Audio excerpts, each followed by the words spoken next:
going to just identify those of you who are going to be presenting or presenting your stories today. Gustavo, Itai, I believe Tennille, Nusrat, Leroy, and Chirunim are going to be presenting their stories today. And then we're going to have, and so there may be others who join, but basically today's the last day of kind of pre-training storytelling.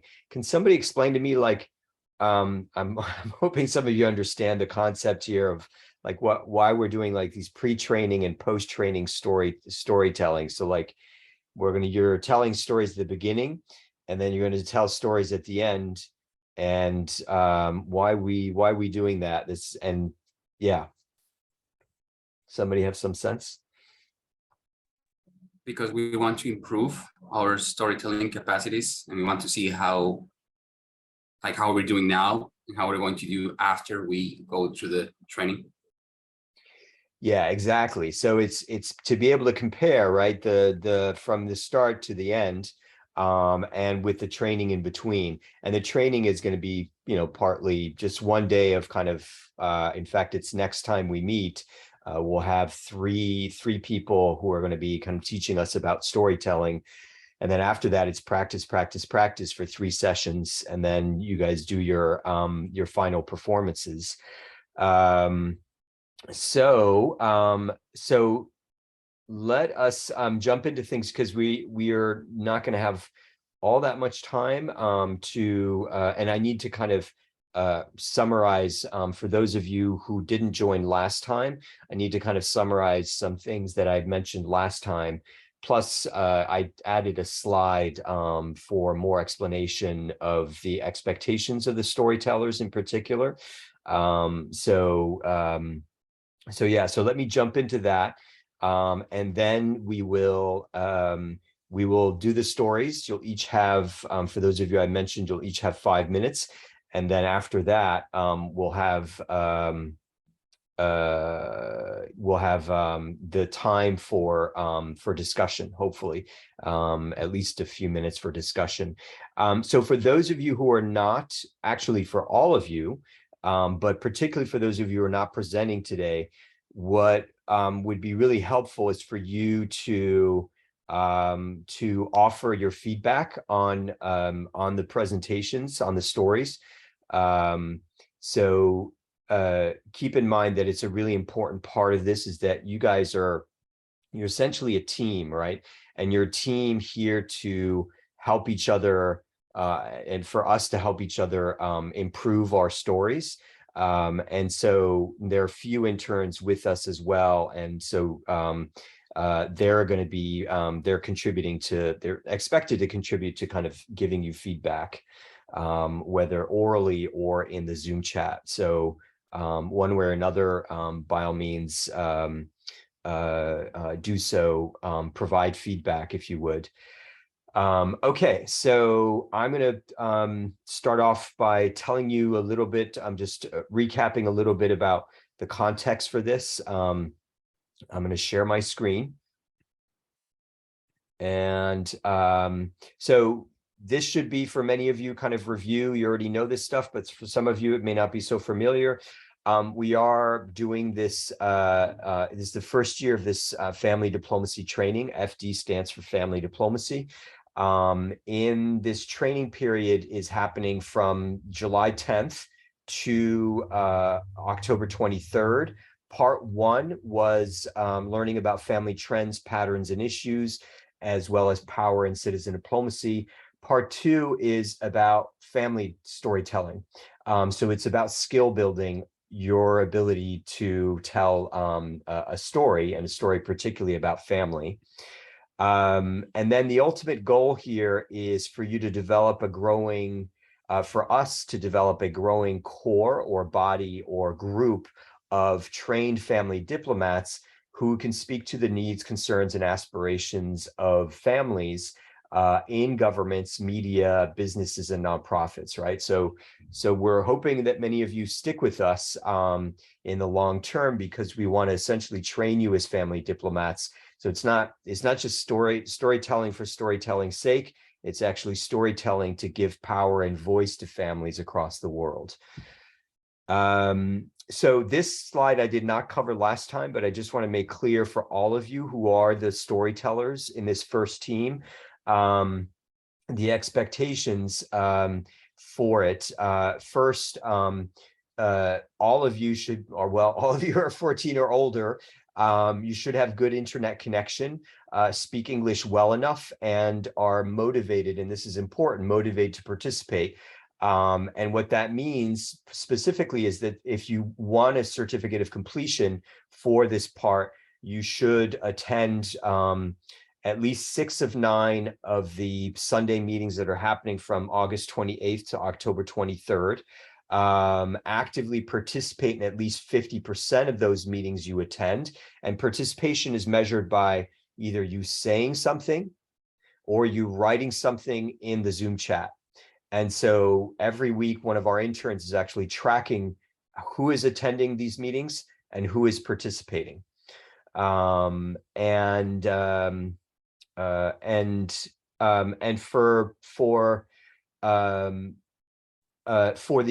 you're expected to just do a pre-training story, and a post-training story. And so that we can compare your pre-training and post-training to see how much you've improved. So we're not measuring and this is important, we're not comparing you guys as to your abilities to tell stories. We're not seeing who's a better storyteller among you. What we're doing is comparing your storytelling at point A before the training and point B after the training. So, and we're measuring how much you improve. And that is going to determine whether or not you get a certificate of completion with honors or just a certificate of completion. So this last point here, 3 and then 4, I couldn't switch that from 3D to 3-4. So it's in any case, for those of you who want a certificate with honors, you have to perform at least at a B level for improvement in your own storytelling ability. So you're really you're competing against yourself. We don't want you guys to be competing against each other. I didn't mention this, but those of you who are storytellers, there is a $100 stipend attached to this. That's if you complete these things, right? So you have to complete at least this level in order to get the $100 stipend. It's not automatic for you just being a storyteller. You have to actually complete those at least at their certificate of completion level. And there is in addition, the 3 most improved storytellers, comparing your own abilities before and after the training, will receive an additional $100, and that's a $100 award. So it's not a lot of money. And obviously, depending on where you live in the world, it's more money or less money. But it is intended to kind of recognize your work and the importance of this work of developing your skill. Last couple of things here. The part 2 schedule. So as I mentioned, today and last Sunday are the pre-training stories. So those of you who told stories last Sunday and tell stories this Sunday, you are the storytelling team, the first storytelling team that we have. And on September 11th, we'll have a training. And on September 18th, 25th, and October 2nd, we will have the actual practice. So where you guys will be coming in and just practicing your stories and getting feedback from us on your stories. And then lastly, the storytelling performances, your post-training performances, will occur on October 9th and 16th. And the last day is a reflection day. So it's time for you guys to tell us what you liked about this training and what do you think we can be doing better. So just to remind you, for you guys that are presenting today and doing your stories today, you've got 5 minutes. And Nina, I'll ask you to do that to timing again, if you would, on the storytelling. So Nina is going to put into the Zoom chat when you are at halftime, in other words, 2.5 minutes into your story, and then 1 minute into your story. So you may want to keep track of the Zoom chat while you're telling your story.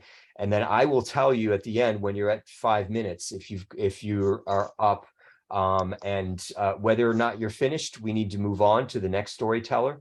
So we're going to go straight through all the stories, and then we're going to have discussion. And so we have, I think it's somewhere around like 6 to 8. I can't remember exactly how many of you are telling stories today, but it's like 6 to 8 of you are telling stories, and then we're going to have a discussion. So your story should be about family. So not just about you, but about family and the ways in which your story has an impact on family, and it has to connect to some sort of larger issue. So it's an issue that is impacting families from outside of families, like war or corruption or inequality, things like that. Or it can be about things that are happening within families, about happiness or depression or health or things like that, or love, et cetera, and so forth. And it doesn't have to be all depressing. So you can tell your story however you'd like. Yeah, it's really up to you. All right, any questions before we get into the stories?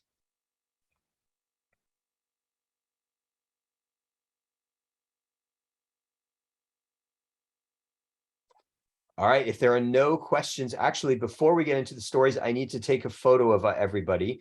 So if you could turn on your cameras briefly, for those of you who don't have them turned on. Let me see here. Oops, I thought I had it. And if you can, for those of you like Mohammed, if you can turn towards the light, whatever light you have, so that we can see you clearly. And on 3, if you can, for those of you who are able to put on your video, on 3, I will ask you to smile. 1, 2, 3, smile. Awesome. Let me take another photo just in case that one didn't turn out. On 3, 1, 2, 3, smile. Awesome, guys. Okay, so who wants to go first?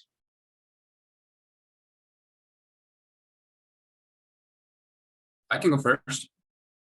All right, Gustavo, you're first, and Nina, you tell us when he can start. You can start now.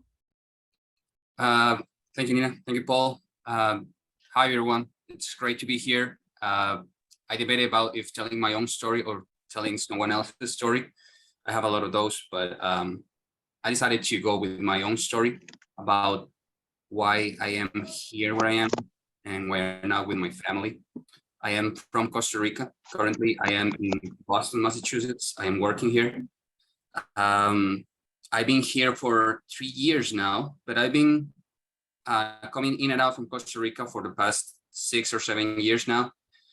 All my family is there. I am here by myself. That includes friends also. I made new friends, but pretty much everyone that I once met, it's still in Costa Rica. The reason why I'm not there is definitely not because Costa Rica is not the great place that it is. It is beautiful, and I keep telling this to everyone. Costa Rica, it's amazing. It's a peaceful country. People is really nice there. We have beaches, we have mountains, we have food. The problem, as usually, it's the economy. Costa Rica is a really tiny country with a really tiny economy. We don't produce much. That's one of the problems, right? The other problem is, like, of course, because of the economy so small, the other problem is that there's not a lot of work there. You either work for the government or you have your own business. But if you don't come from a wealthy family, it is really hard to have your own business because you don't have capital to start with. And the third part is that Costa Rica is highly conservative. We are one of the few countries in this continent, but in the entire world, who has its official religion, which is Catholic. I don't have any issues against believing in a religion, but the problem when you have an official religion is that pretty much takes care of everything. They will guide your life, how you're supposed to grow, how you're supposed to deal with everything, with work, with family, with friends. Your personal life will be, religion will be pretty much everywhere. So because I am the youngest person in my family, at some point I realized that what my country and the way the lifestyle of my family was not for me, I decided to leave the country. That is not usual. People usually don't leave Costa Rica. So one of the things that has become a bless for me and my family has been technology. I know that a lot of people has their own thing against technology, like, oh, younger generations, like they spend a lot of time with their phones, with their computers, and I totally agree. I work with young adults, so I know that can be really toxic to spend a lot of time in social media. But for me, that I have all my family and my friends, I have nieces, for example, and nephews that are growing up, and I want to be with them growing up. Technology, it's a blessing, because now my oldest nephew, it's 11 years old, so he got his first cell phone, which you have to be really careful with that. But to me, it is amazing to just grab my phone and see a message from my nephew. That is one of the most beautiful things that I can have any day, right? And I'm always like on my phone, either talking with my friends or talking with my family. So that's the way I feel that I stay connected with them. I get to travel less and less to Costa Rica because of all the migration laws in the United States. They don't really allow you to go in and out often. So that is something that is really on the way for me to be closer to my family, and for they to come here. They can come here and they can stay for up to 6 months, but just one time. After that, they have to wait for a year before they can come back. So I would say that the main things that have affected my relationship with my family, that is still strong. I still feel really close to my family, but because of my country's economy, because of religion, because of conservatism, I'm sorry, because of migration laws, I would say that those are the main barriers for me to be close to my family. And technology is the only way that I have right now to sort those barriers away. So I think that I still have some seconds left, but that's my story, and that's my family. Great, Gustavo. That was quite organized. I think you prepared when you were not supposed to prepare, but that's totally fine. It's totally fine. I think Leroy from Liberia wants to go second, and then it looks like Itai wants to go third, and Sammy fourth. So keep your electronic hands up, or I guess Sammy I've got you in order here essentially. So you can basically put your hands up as you guys are doing it.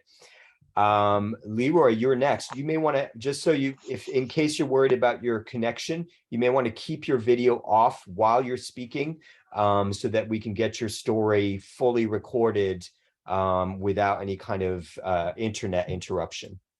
Leroy, go ahead.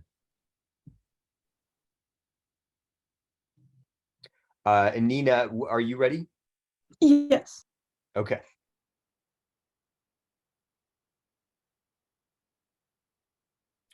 Oh, I guess I think he's having muting issues. You should be able to unmute yourself, Leroy.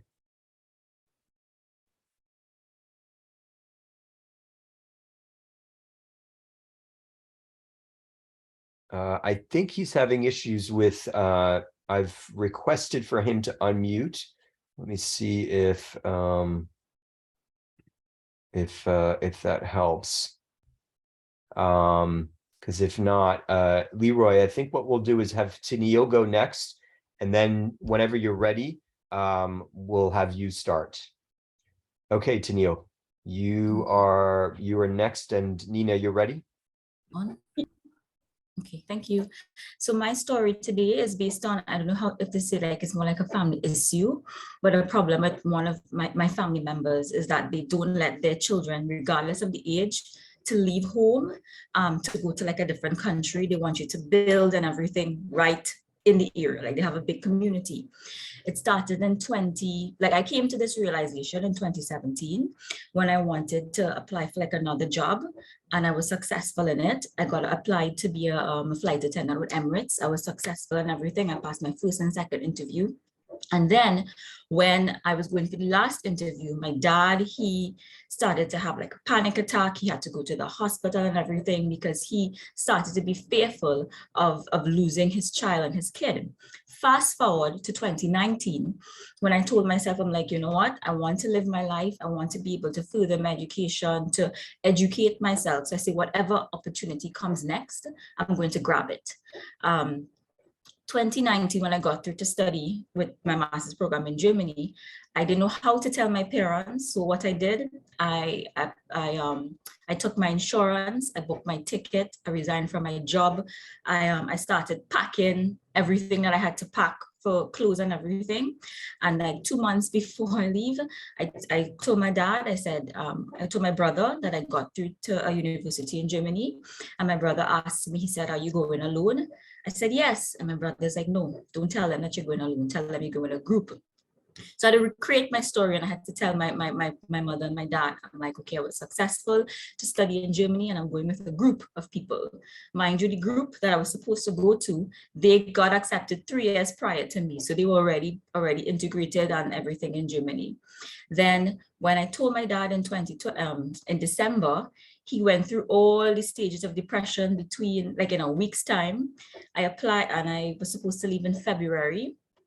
And I had to, even though I was very organized and caring about everything I was supposed to do, I had to make it look like I never resigned from my job. I had to make it look like I'm now applying to like get accommodation and everything. And then I'm in Germany. After my first 18 months, when I finished my program, I'm like, you know what? I like Germany. I want to stay longer. And I had to now prepare myself to tell my parents again now that I'm not coming back home because, you know, I'm comfortable here. Yeah, thanks, Nina. And my dad, he's like, you know what? When you left, I realized that something was up, that something was going on. But yes, I've prepared myself to let you go. But it's hard to type it all in like 5 minutes. But it was such a tough time for my entire family, because even with my cousin as well too, when she even wanted to just get married or have a relationship, it's like you have to get everybody's family approval before you move on to that next stage of your life. And if they don't approve, it's like you can't go on. But it's like you have to like go in as like a by yourself on your own account and everything. And fast forward to 2022. After like I've studied and I'm settled in and everything now, it's like now my family, my dad, after 30 years, now he's like, you know what, I want to travel. So I'm thinking to myself now, if I left it up to, okay, when my parents are ready to let me go, they might have never been ready, or you might have never went. Because one thing my grandfather said is like, the opportunity that come up once, they never come up a second time. And if you were to put your life on hold, you'll miss the opportunity, or you'll never be able to go forward in your life and everything like that. And after 30 years, my dad traveled for the first time with his wife, my stepmother. And he was like, I can't, after his 3 weeks vacation, he's like, I can't wait to go back again. And in that was a learning experience, as opportunities come up, just to grab it and to just keep focused on whatever I have to do, and don't always like leave it up to my parents' approval. And sometimes it's like a thin line of not rebelling and at the same time making your own decisions. Because I would tell everybody before I actually took that decision, I'm like, whatever I'm going for, I'm going through with my everything. I drop everything and I'm like, God, you have to help me. I prayed. And once I know I had the backing of God, I didn't stop at all. And then when the 18 months had passed, And I knew I had to tell my parents that I wanted to stay longer. I went on a 5-day prayer and fast, and I'm like, God, I'm back. Like, you got to help me with this again. So throughout the journey, my decisions, when I made throughout this journey, I was able to stand my decisions because religiously we're religious and we stood to our ground, and also because I knew that I was making the right decision. You know, that my compass was my guide was my spiritual compass. Yeah, the end. Thank you. All right, Tennille. Great. And we are on to, it's interesting that I before we go on to Sammy in Pakistan, that there's some parallels between what you said and what Gustavo said. So between your two stories, it's interesting. It'd be interesting to kind of discuss exactly those similarities and differences when we have a chance. Sammy from Pakistan, you are next. And Nina, you're ready? Yes. Great. Okay. So hello everyone. I hope you are doing well. And I'm Noman Sami. I'm from Pakistan. I'm a student of journalism and mass communication. So my story, I would like, it's very difficult to put the reality into a story form. So today, as everyone knows that Pakistan is under a huge flood. So this flood, like I would say, on 27 and 28th of August, it was a bright morning that I woke up early in the morning, and I heard that a huge flood is going to cover our whole area. And I would say, like, I really get afraid of this situation because I have already seen the situation of 2010. In 2010, we have also have the same flood.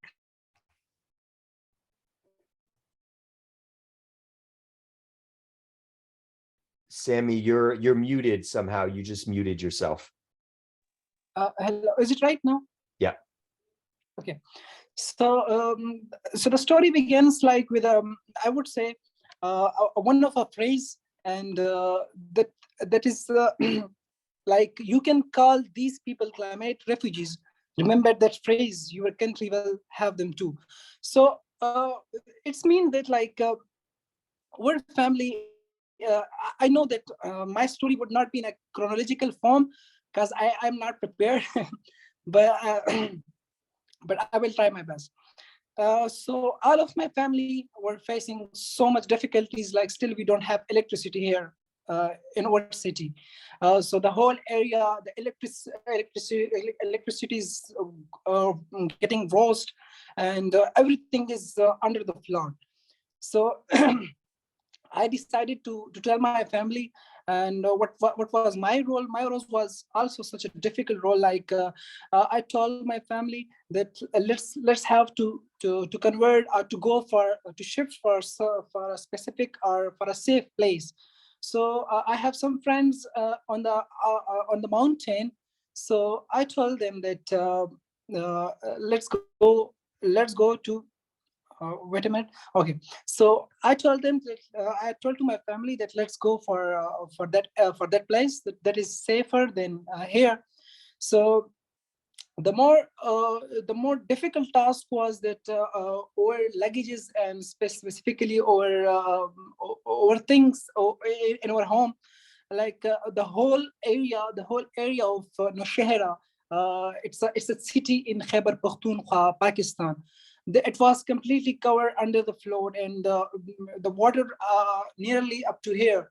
So I was covering the story, I was covering the news that how much water is entering the city, and it was nearly 3 lakes and 15,000 cubic. So it was a huge rally of water. And also the district commissioner of Nowshera, he also suggested to the people that please just clear up all the homes, all the areas near to the river Kabul. So then all of our family, we were shifted to another place that is on the top of the mountain, and Alhamdulillah we get safe there. But here most of our things, they get destroyed in a flood. And I was just doing a double role. Like I was securing my family too, And I was also coming back to the area to cover up the story.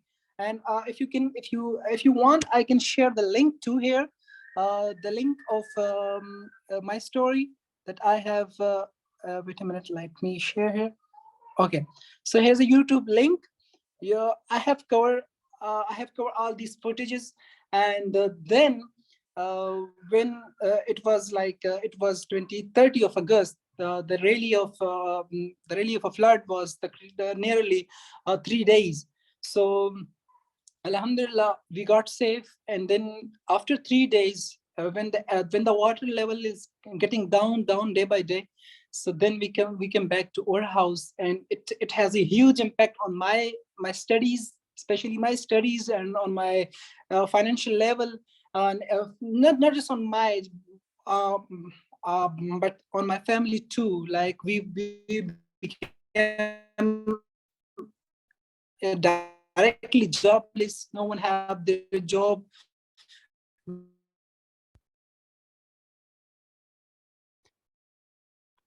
I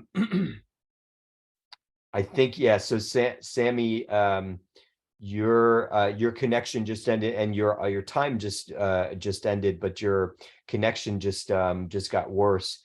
So we'll stop the story there, but that's good. At some point you'll probably hear this. But thanks for presenting. This is your story. I just want to emphasize your initial story does not have to be perfect. In fact, the less perfect it is, the better in some sense. But so you should not come into this with any training or anything like that, or any preparation. You should just tell your story. So I'm sure Assemi will rejoin us when he's able. Cindy from Cameroon, you are next. Oop, we may have lost Cindy, in which case we are going to go to Leroy in Liberia. Leroy, what I would recommend you do is turn off your video while you're telling your story, so that you don't have any minimum interruption. Okay, go ahead, Leroy. Okay. And Nina, you ready? Yes. Great. All right. I'm so glad to share my experience, and this story has to do with my own family. It's all started, I will first a little give a title of my story, and I will call it The Hidden Power in Single Mothers. It all started in 1998 when my dad and mom came together, and they were living a happy life, making gardening, making commercial farming, selling and helping the family. But then in 2007, it came a time when my dad decided to marry another woman. But then, unfortunately for my mom, she couldn't bear that patient to stay in the same house with another woman and share her husband with another woman. So she decided to retaliate or to go against the idea of getting another woman. But unfortunately for her, while trying to, clean her possession, she was fought by the new woman who was brought in by my father. So while in the process of the fight, my mom got hurt in her hair, and she got stabbed on her hand and other part of her body. So after that, my mom decided to leave her married home to go to her maternal home, that is her parents' home. So when she went, it took time before my dad can go there. So after he went, and the family asked him that he will have to come and pay my mom bride price before both of them can return back to his home. But then, unfortunately for us, my dad couldn't fulfill what the people asked him to do. So he didn't turn out to pay my mom bride price so that we all can return back. So he only carried us, my sibling and I, he only carried us to our home. And my mom was left with one of my siblings, or I can say at that time he was like 3 months old, 3 months. And he left with my mom, and the person is here in person, so I will left for him to show his face. Just like So this is the guy that I left with my mom, and she went to her father's home, let me say her parents' home. So after that, my mom decided to go back to school, even though she was going to school when the incident started. But then, because of a marital affair, she decided not to go to school anymore. So when she returned from her husband's home, she decided to go back to school. So while she tried to ask the family, her own family, to help her to go back to school, the family decided not to help her. I would say so because each time she engaged them for funding, they will refuse to give her money. So she decided to sell gasoline by herself to sponsor herself to school. So I'm saying this because in every family, someone have their own power, or people who are badly affected can want to revenge through their mind, not their muscle. So if the family have means to help the person, it is necessary for the family to stand by the person so that they can achieve their dream. That's the only time the person will be happy. So my mom decided to sponsor herself, and while in the process of sponsoring herself, we too, we were suffering our father home because he married another woman and she was maltreating us, and we couldn't even go to school, not to talk of eating 2 meals a day. So my mom decided to bring us.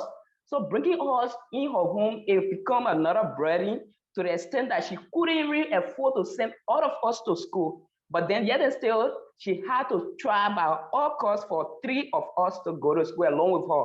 So every one of us were in school. And 2013, my mom graduated. 2013, she graduated from high school. She started teaching. So after some time, she was fortunate to have raising money from the teaching job to build house, to buy links around her home and other places. So right now, my mom is serving now as the breadwinner for the family that once rejected her. So this story has a moral lesson, and I will continue to say it. It is necessary to stand by the person because you don't know what the person is carrying, especially a single mother who want to revenge by their minds, not their muscle. So that's just a hint of my family story. It's a long story, but I just want to summarize it. Thank you so much. Awesome, Leroy. That was really interesting, and kudos to you for kind of bringing out the story of your mom. So Nusrat, you're next, and I just want to make sure that Chirunim, I think, is with us here somewhere. Chirunim, you may want to raise your hand electronically so that you're in line to perform your story. And let me see here. So we've got let me just lower Leroy's hand. And so we've got Nusrat, then Chirunim, then Mohammed, and Itai. Are you planning to tell a story? Itai from Zimbabwe. Okay, good, great. I thought I'll be the third, though. It's okay. Okay. And I think Cindy is planning to tell a story too, but she may be having connection issues. So, okay. So Nina, you ready? Yes. All right. So Nusrat, you start whenever. Okay. Hello. Thanks, Paul, and hello, everyone. So I have listened so many problems and difficulties in this platform, and also I have seen. I also want to say, like, I am also facing, and my family also facing so many difficulties. But among them, I just picked the topic of climate change because I think it is one of the most underrated topics. And even though it has a great impact nowadays, and I also believe, like, if we exist in this earth, then we can survive or we can struggle for our problems or difficulties. But what if our earth will not exist? So there isn't any room for us, and I believe that. So that's the thing. So I just want to combine some of my stories, those are related to the climate change, and mostly me and my family suffers. So let's start from the 2007. So it was one of the biggest memory, I would say, because one of the super cyclones that I have faced and my family have faced, and I had seen everything in front of my eyes. And it's called one of the most strongest super cyclone here. So it's called Cedar. And that moment I can vividly remember I lived with my parents, and my parents still live in a suburb area, and it's a one-story building, and that was totally covered by different kind of trees. So when the cyclone started, and that moment I had seen like, and another thing that our kitchen, it was, I mean, the rooftop of our kitchen, it was covered by the tin. I don't know whether you guys know about the tin. It's a kind of layer, and it's too thin. So when the wind started to blowing, and it was around 260 kilometers per hour. So when the wind started to blowing, and the rooftop of our kitchen, it also blowing that moment. And we suffered a lot. And I have seen like all the trees were uprooted in front of my eyes. The sky was totally red. And if I can recall the memories, still I feel like kind of goosebumps. I can't even remember the days. And that was the scenario, and we all prayed that moment. My mother was prayed God to loudly to the God, and my grandmother and everyone was just praying that moment. And then it was out of electricity for 10 days, next 10 days. And then also we were out of the pure water for next 7 days. And that was the story. And right now, we are also facing so many problems like the water decreases, and also like the rising temperature. And, you know, like because of rising temperature, there are kind of health issues that we often get, like my mother get the cardiovascular diseases, and she's suffering the COPD. So it's just because of extreme heat. It's just increasing day by day. And I also got kind of allergies, as you can see in my face, like there are so many rashes and spots. It's just because of the allergies and because of the increasing heat, the temperature.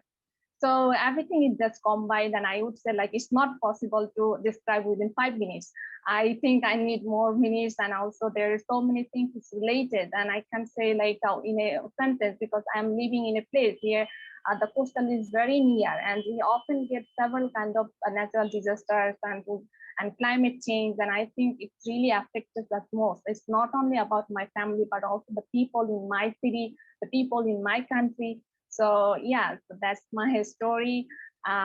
Briefly, I'm just trying to cover everything within 5 minutes. So thanks. Great, Nusrat, thank you. Yeah, so climate change is an issue. So you're in Bangladesh, Sammy is in Pakistan, and clearly climate change is having a major impact in your countries. So Shirunim, you are next, and Nina, you're ready? Yes. Great, thank you. Okay, thanks, Doc. Greetings, everyone. From Port Harcourt, Nigeria. Okay, so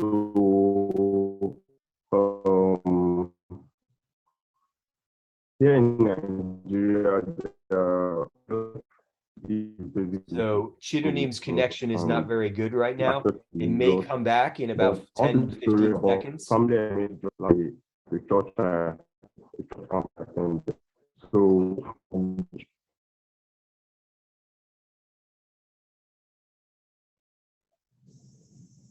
okay. Can you hear me? Is it clear? Yeah, it's not very clear. But let's see. Go ahead and try again, Chidunim, because it might be better now. And Nina, you can restart him. Go ahead, Chidunim.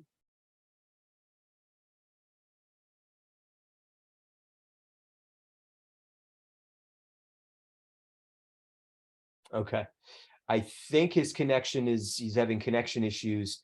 So Chidunim, we're going to switch to Itai from Zimbabwe.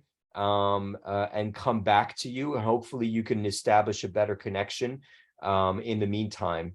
Itai, if you would, from Zimbabwe.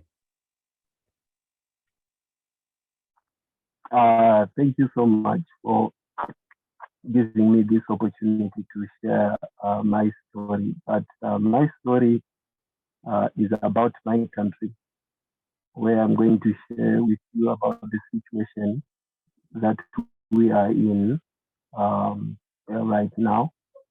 I'm going to share about the political situation where is affecting everyone who is in the country and also other people who are outside the country. As my position, as my does is to consider the kind of the life of the people who are surround us. So this is the story of my nation. Whenever I travel around the world, around the countries, and see other nations, I see stories to see poverty around the way. People they are trying to live, people they are trying to make it up in the life.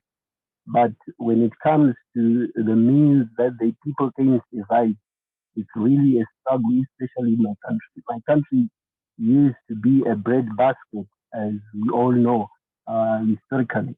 But today, because of the leadership that we are in, I felt that I should share some of my thoughts, especially when it comes to the situation of helping people who are hopeless and helpless, people who are not able to help themselves. So that I can see what is my party to contribute and what is my reason for living. I have to share the very purpose of my existence here on earth is not just to make a living, but to make a change where the change is needed. Because I have a passion for people, especially when we were brought here on earth, we were not supposed to survive on our own. So this is what I see. So concerning the leadership, especially in my country, we have a crisis of leadership. Those who begin, they did not mentor the oncoming leadership. So my focus much is on training and teaching the young people because our young people, they are the leaders of tomorrow. So my concern is much into the young people and invest in them. So whenever I go to teach and whenever I go to preach, I have to share my vision to them so that they can relate the reason why they exist here, especially on earth. Recently, I was in South Africa where I could see young people smoking weed, where the young people, they don't have vision for life, where young people, they just live anyhow. So I thought of there is something that needs to be done, especially for those who are in the position of influence or those who have the controlling power. There is something that they need to understand, especially when they are governing people. So I thought sharing with the people with the same mind that I had, we may bring a better change and a better country to live. So my dream is to set up a solution and to provide employment to those who are employed, poor people to discover their purpose in this life. The people should be able to live a happy and a dignified life. So I believe everyone should have to depend on themselves, not to depend on the government for their needs. They should be themselves. Especially, I used to define life as a life is just like a seed. A seed was brought to us not to remain a seed, but to become a tree that will produce fruit and the fruit that will benefit others. So it's a call of a concern, especially to my country, to restore our legacy and to restore the very Zimbabwe is to the other nations. So One of the best things that I'm glad about my country is we have a good food, a good sunshine, the best. We have a peaceful country. We cannot witness violence as it is in South Africa. You can be robbed anytime, but in my country there is nothing like that. So Okay. this is what I have to share with you. My concern is my country. Thank you so much. Okay, yeah, you were a little over time, but that's good. Mitai, thank you for sharing that. We are on to Chirunim from Nigeria. And Nina, you ready? Yes. Okay. I think Chirunim is still having issues. Is it clear now? No, it's not. I'm wondering if you might be able to move someplace. You Is probably it clear have now? figured out. Oh, go ahead. Is it clear now? I think it might be clearer. Go ahead, Chirunim.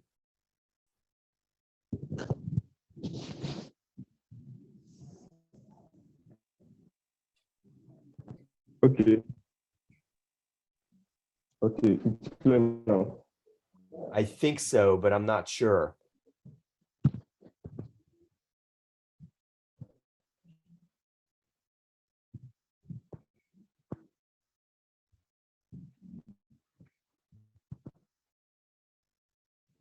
Okay, let me just go ahead. Yeah, you may need to move. I think that might be the. So I want to tell a story about a family I met last year in convention. A family of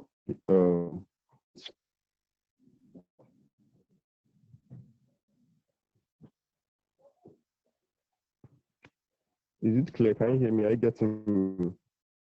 It's not so clear. I don't know if you can move to a better place, or you may already be in the best place for good connection.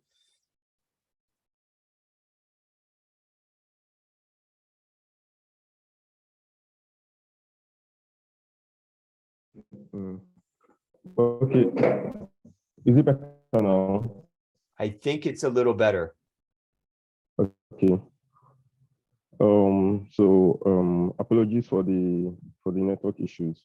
So I want to tell a story about a family I met last year at a church convention, at a camp convention. So in Nigeria there are a lot of issues, like a lot of social issues, a lot of political issues that create this wave of people wanting to travel abroad. And because in Nigeria, basically traveling abroad means you are successful. I don't know, but this is what it insinuates. So I guess there's a lot of opportunities. It also creates a lot of problems. Which is one of the this lady in my story. I mean, when she was 25 years of age in 1990. So she was in a store, somebody met her and told her opportunities that she was going to do her if she was going to follow her to go to Europe. So it was a good news for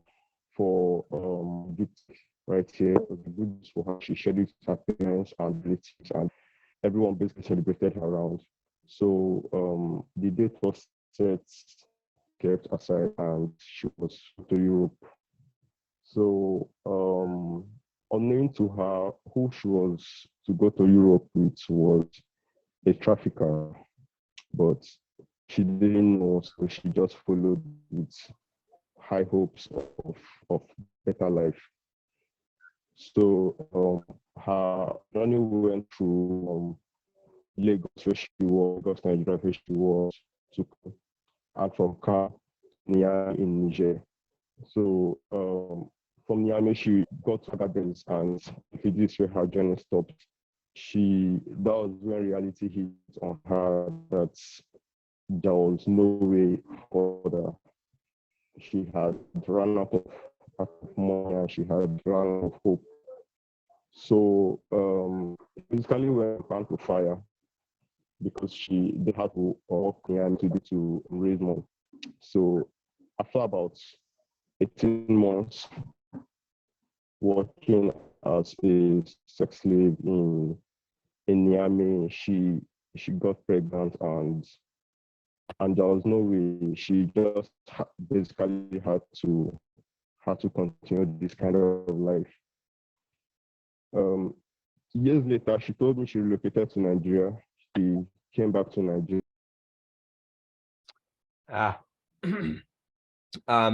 I think so. We just lost Chironim, but I think because his connection was not so good, what I'm going to do is ask him to record his story on his own and then submit it to us. Submit it to me really in the before next Sunday, essentially, so that we can include him. I think Cindy likewise is having issues with connection, Cindy from Cameroon. So what we're going to do is proceed with discussion. So the good thing is we have about a half hour for discussion. What I would love to hear from you, because I think that is everybody who's planning to present has presented. I would love to hear which story struck you. And you can also reference stories from last Sunday. And because this is the beginnings of kind of the process of now that kind of the stories have been done, to kind of help each other improve our stories. So what struck you? What did you find particularly interesting? What did you find that could be done better in any particular stories? So your constructive criticism is really encouraged, and everybody should be participating in this, including our interns and those storytellers who previously told stories, and anybody else who's participating, including Rosella, who's one of our supporters listening in from the Netherlands. So your thoughts. And yeah, it would be helpful if you actually raise your hand electronically, so that I can kind of see everybody in order as you want to speak. Oh, and you know what, Mohammed, I'm sorry, we have not actually heard your story. I'm terribly sorry. Mohammed is actually joining us from Iran, but is a refugee from Afghanistan. Mohammed, do you want to tell your story? Yes, sir. Okay, I'm very sorry about that. I'm very sorry that we missed you. So Nina, you're ready? Yes. Okay, go ahead, Mohammed. Hello, everybody. I hope you guys are wishing the best time for yourself. I'm going to tell you a brief summary of my family journey from the past until now. Actually, my story goes back before the last 2 decades, around 25 in years back. So at that time, so we were living in a very far rural area in western of Afghanistan called Lal and Sarjangal province in Afghanistan. So so actually, I'm talking about my family, but the story of my family represents the other stories across Afghanistan, yeah, about the families. So at that time, we were living in that village. Civil war was going on there, and my family has gone through many tough situations like economical problems, insecurity, injustice, and also nationalism, racism. People were fighting together and killing each other. And the people, it was really a dark time. The people didn't understand about the value of education, woman, peace, anything, and just they understood, to keep themselves alive. So a few years later, America just came in Afghanistan and invaded Afghanistan, and the reason was September 11, as you all understand about it. So they came in Afghanistan and they fought Al Qaeda and Taliban, and they defeated them finally. and they have chosen Karzai as Afghanistan's president. So the situation from that time changed a little bit, and the people, were interested in life in many other things. So during Karzai's presidency or time, Afghanistan improved a lot from many sides corners. It means economics, it means political situation, and also peace, security, education, and many other aspects. So that time, and it means when we lived there and people didn't understand about the value of schools, these things. So at the time of Karzai, people were very interested at the, for sending their children to schools, learning something. But my family actually was one of those families that they didn't understand the value of education, this thing. And my father finally sent me and my sister and my brothers to schools, and we learned and we educated them ourselves. When I was at the grade 9th, my father left Afghanistan and came to Iran and supported us from Iran because he was not okay with that business that we had in the village. So he was not able to support us there completely. So finally, I succeeded to complete my school. I got my diploma from the school, and my family still was living there in that village. So it was the time of nomination of ex-president of Afghanistan, Ashraf Ghani, that I completed my school and I entered university in 2013. And so my family at that time left Afghanistan and immigrated to Iran and joined my father. And they supported, and they left me actually alone in Afghanistan. As you all know, that from the time Karzai came in Afghanistan up to now, many explosions, bomb blastings were, happening every day. So my family was worrying about me, and they were calling me every day, every night, that how I was at that time. So finally, I succeeded to finish my university, and I had thoughts of becoming a teacher and to transfer the ideas of the right, women, and humanity, and the education, these things to other people, to other students who didn't experience, because I have experienced those tough things. So I did it, and in last 2 years, I had my own private academy, English academy. So I did my best that a year before something worse happened throughout Afghanistan, that Taliban came back and America left Afghanistan. So again, that dark time came back in Afghanistan, and it killed the hopes, the wishes, the dreams that we had actually to make a better Afghanistan. So the educated people, they have left Afghanistan and they went to foreign countries, especially like me. I have left my academy, my everything. So I have traveled, immigrated to Iran. Mohammed, we have to stop your story. We're at 5. Yeah, thank you, sir. At 5 minutes, but thank you for sharing your story, particularly well, considering the what happened in Afghanistan. I think it's a particularly important story. Chirunim has rejoined us, and we're hoping that he's going to be able to tell his story, and we'll be able to hear it clearly. Let's try again. Chirunim, if for some reason it doesn't work out, we're just going to ask you, and Cindy as well, who's unfortunately not able to join us, her connection is not good enough, to record it on your own, to audio record your story on your own, and then submit it to me before next Sunday. It's very important that you have to do this before next Sunday in order to be counted among the storytellers. So Chirunim, go ahead and try. And Nina, you ready? Yeah. Okay.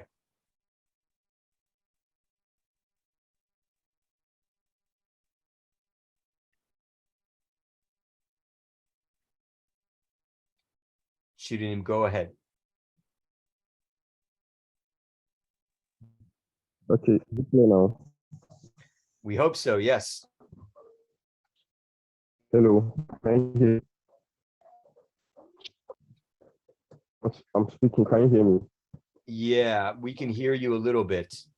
Okay, so my story is about illegal migration that happens across Africa. That's Okay. So he just lost connection. So we're gonna have him do his story basically on his own and then send it to me so that we have a recording of his story. So let's switch to discussion. Again, the two questions for you guys are, and if you can raise your hand electronically if you want to participate in this discussion, and I hope all of you will. I'd like to hear your impressions of the stories that you've heard so far. What struck you? What did you find most interesting? Any commonalities, any differences, etc. And also, if you have any advice for the storytellers as to what they have spoken about as to how they can improve their stories. So, Leroy, go ahead first. Yeah, I will speak of two pressings. One is from today and the other one from last week. I will start with the last week presentation. Motorbike story really taught me a lot because the story happens in my present here in Liberia. The Civil War, it has to do with the Civil War that left negative mark on many families in my country here, including myself, because the Civil War really brought step back on many families. And the other one has to do with Sammy story, where the flood, happens in his country, and he was like catering to his family at the same time doing his job. So it definitely tells me that no matter what, you should not choose your job over your family. You should always have time for your family and not forgetting about them doing your job time. So I'm glad that they both shared their story with us, and we were inspired with them. We were inspired hearing them. Thank you so much. Great, Leroy. Thank you. Belle joining us, well, from the USA, but originally from Albania. Yeah, thanks, Paul. So I just want to note that I'm not in a position, to say who's better or whatever, but each story of course will affect us differently, because maybe we can relate to other story, or it's just something that maybe we've never heard of, among other things. And so I was really struck by Tennille's story. I was struck by Joseph's story, and I was struck by Leroy's story. Not to say that, I haven't followed or appreciate, what it takes to tell the other stories. It's just the I guess the element of these really got to me, right? And then, I mean, I don't know about feedback, and again, I don't feel like I'm in a position to do that.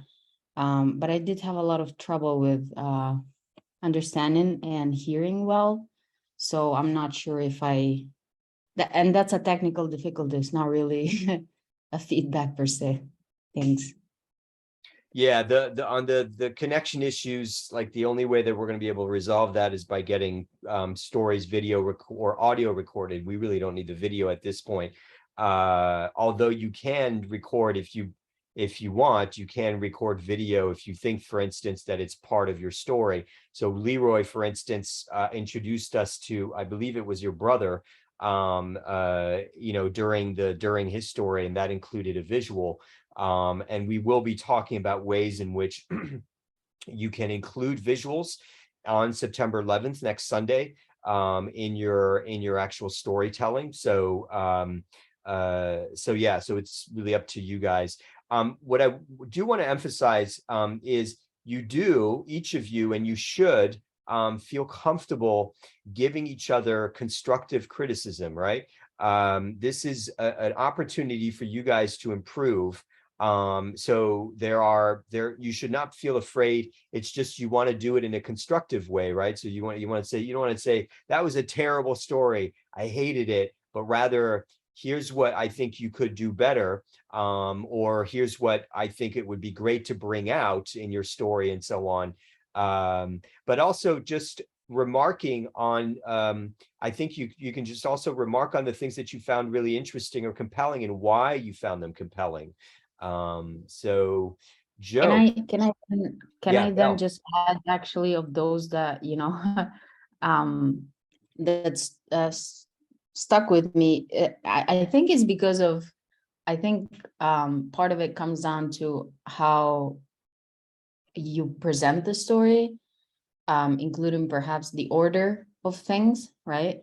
If you have, let's say, an overarching theme, and I would definitely also say tone, right? Like, for example, some little pauses here and there, meaning that, oh, like, I see you want me to pay attention to this, like, because it's important and so forth. Yep, good points. Joe Tolles from the USA. I'm just going to piggyback on what Beltina just said. You know, I found it helpful listening to stories once, so I feel, you know, more able to be able to, as we're practicing, give feedback, because then I have some context for, you know, where they are and where they want to go with the story. And I think that was one of the things that I appreciated in this process, just really sort of talking at first, knowing that I've got to tell like an 8-hour story in 5 minutes now gives me some, you know, some structure. It's going to force me to give some structure, which I think is going to be helpful to everybody. But the number one thing that like I'm really appreciating about this process is that, you know, I love that we're here all together from all these different countries that I hear about and really don't have any personal connection to, right? And it's the humanity of our stories that is like making me feel so much closer or so much more a part of like the human condition, that I think is just wonderful. I wouldn't have thought, right? I wouldn't have thought about somebody from a foreign country and their feelings, right? I would be more likely to see the news of that country. So I'm really feeling close to people's humanity, and it's not just over there, and it's not just their problem, because there were so many stories where there were overriding themes. People were feeling the same way about different information or different situations, but it was the same. The feelings were the same. So I'm really loving that part of it. That's awesome, Joe. We should be quoting you on that, because that's like a great quote, you know, endorsing this process where we're connecting people from different countries across the world, and you guys are sharing stories that, as he put it well, kind of bring out our shared humanity. Tadiwa joining us from Zimbabwe.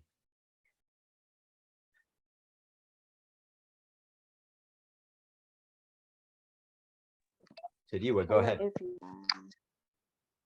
Yes, hello everyone. So I was touched by Leroy's story. It kind of helped me to see how we don't really appreciate our mothers that much. And it actually made me realize how hardworking women are. And also, I was touched by, it was Joseph's story. I think he was the first person to present last week. He made me realize that your past doesn't really define your future. As you can see his background, and when you look at him now, you don't even think that he was brought up from a home. Yeah, and also Leroy's story, like I said. Yeah, thank you. Yeah, great to hear from you, Tadiwa. By the way, I was really struck by your story. It was, I guess, the one I got most emotional about last Sunday. Hearing about your brother's suicide, and you're clearly, it was, the emotion was in your story, and I think that in itself, the fact you didn't have to break down crying, and I'm not recommending that you all break down crying, but the fact that you were upset as you were telling your story really, I guess, brought home the emotion to me. Esma, joining us from Georgia. Hi everyone. I hope you can hear me. So I really wanted to speak about Belle's abilities to speak generally. First of all, her thoughtful tone. It's very helpful to really listen, and also to think deeply about whatever she's saying. And it somehow creates this presumption that she's gonna say something very important. And also just this story, because she was talking about how she had to hide her identity and who she was and all of that. Like, generally speaking, I think the good story really inspires others to think about similar stories in their lives. And when you hear a good story, you're like, oh, I had this in my life too. And I was thinking about that I have this in my life too, in my childhood. And many Georgian children who had to travel outside of Georgian controlled territories or to Russia or wherever else, well, mainly Russia, and were persecuted based on like our ethnic origins. Yes, many of us had to hide our identity and like behave as if we're not, let's say, from Georgia, and we were not visiting Georgia and so on, for example. And this story about crossing the border with the rubber boat, I had a similar kind of story where I was crossing the Russian-Ukrainian border, wondering if there was electric current running, which it was not, but anyways, I think also like hearing stories from your region resonates a bit more because of like similar characteristics of some past or even present. So yeah. Thanks, Esma. Tennille from Trinidad and Tobago. Yeah, the stories that everybody's story was so amazing, because to be able to, it's like I experienced it and not be them at the same time too. With Leroy, when I heard about like the violence that his mom was stabbed and everything, I was just like, this is really serious, because it's like I felt like I was there with him, hearing everything through. And also with Gustavo, because I know how he feels, because I'm in the same position as well too. So even with few words, it's like I could understand what he was going through. So yeah, and there's one other person, Mohammed. And I think being like with refugees and with wars and everything, I had a friend also from Afghanistan. So it's like I could see it replay in my head, like what they would go through after having heard what he went through as well too. Great. Mulba joining us from Liberia. So let me say good afternoon to everyone again. I am Moba Isaac Fumo from Liberia. And let me say I'm glad to be hearing these kind of stories. But one thing I noticed, especially for most of the storytellers who shared today, I've come to understand that most of us, especially from Africa, we have a kind of related issues. You have somebody suffering from the consequences of war, which leads to illegal migration. You have different things, but like Leroy was speaking about his mother, we have these kind of issues a lot in Africa, to be particular in Liberia. But I will also want to say this, that it's actually as a result of the civil war that we had in Liberia that made most of the parents, because after the Civil War, we found it even more challenging now to go back to school. Most of the parents are like, I'm already old, what am I going to do in school? So some of them were even more after their children interested in sending the children to school rather than going back. So, that's just it. But I mean, we all glad to be here.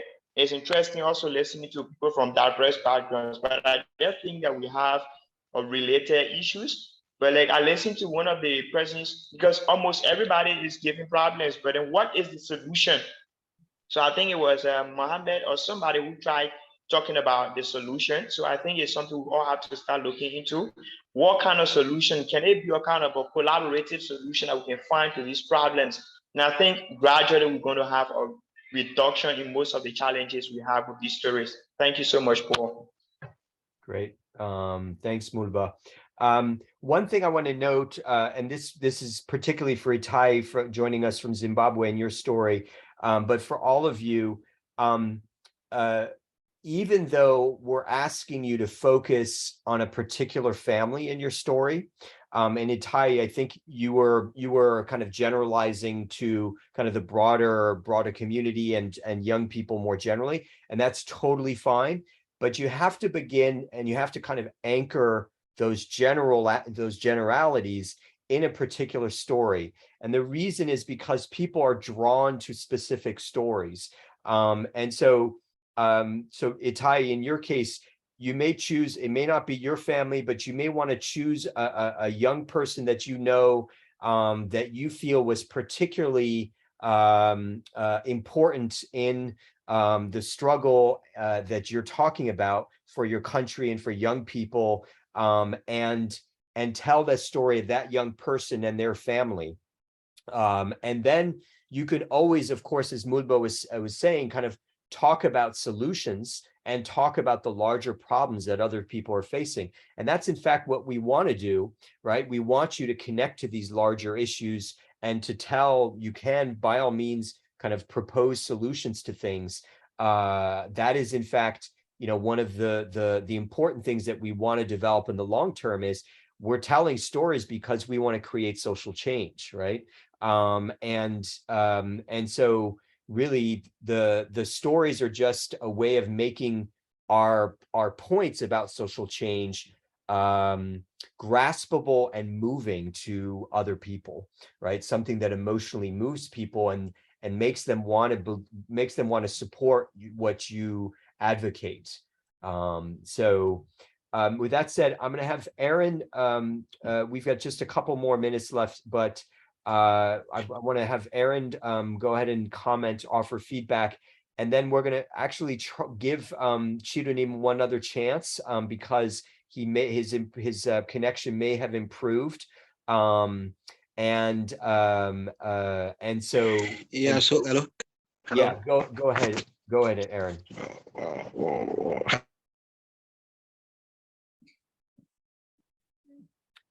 Oh, Aaron, you need to unmute.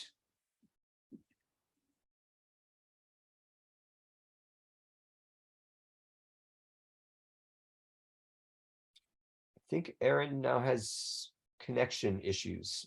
Aaron? Yep, it looks like he's got connection issues.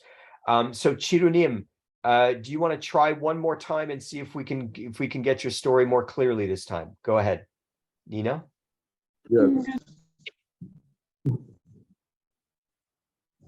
Is it clear now? Yeah, I think so. Okay, so thanks for the opportunity again, Dr. Paul. So my story focuses basically on illegal migration and human trafficking, which is a very serious problem in Nigeria and in West Africa.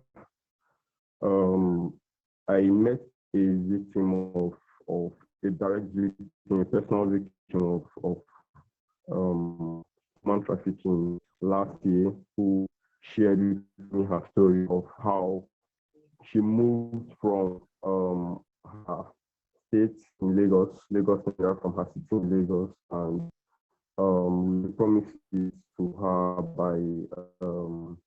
by someone who was supposed to take her to Europe chances of better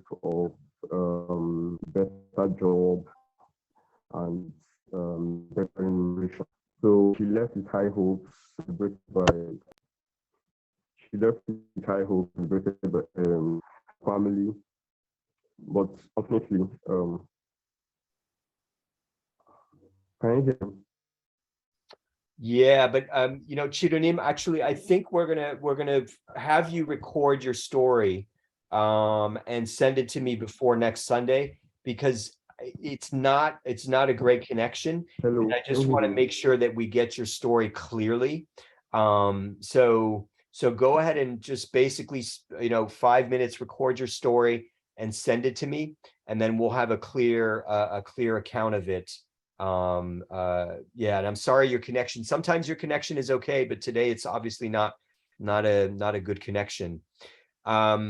So Aaron, I think, is rejoining us, and hopefully can make his comment, and then we are finished for the day, and then I'll just recap a little bit. Aaron, can you hear us? Oh, Aaron is just, his audio is just connecting. Yeah, Aaron, can you hear us?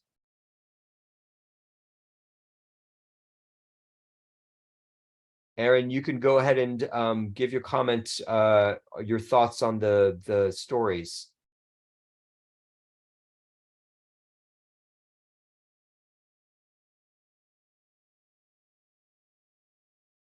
Okay, I think his connection, Aaron's connection from Ghana, is not so good. So we're gonna stop for today. I'm glad that most of you got to tell your stories. Basically, the team is more or less formed. And Sammy, yeah, you were able to tell the vast majority of your story, so I appreciate it, especially considering the circumstances you're facing with flooding in Pakistan. Just as we go forward here, remember, all of you are going to be helping each other to improve your stories. So get comfortable with offering constructive advice, and you know, making points about how you can even ask each other questions about how you might improve your own story. And so we'd love for this to be kind of a collective team effort to improve our storytelling. So just keep in mind the requirements for getting the stipend and for getting the certificates. That is all written into the training page, which I can share again via the Zoom chat here. Let me hold on a second and let me give that to you in a moment. So that is the link to the training page, and the training page provides the details of what's expected for part 2 to participate and get the stipend. And if you have any questions, feel free to reach out to me. I look forward to seeing you guys next Sunday. So just to remind you, next Sunday is the actual training part. And then thereafter, it's practice for 3 different sessions. So we'll be having 3 different people come to present to you guys next Sunday on how you can craft your story in different ways. So it should help you in various ways in developing your ideas for how to improve your stories. All right, everybody. Thank you so much for your time. Bye. Bye. Thank you so much, everyone.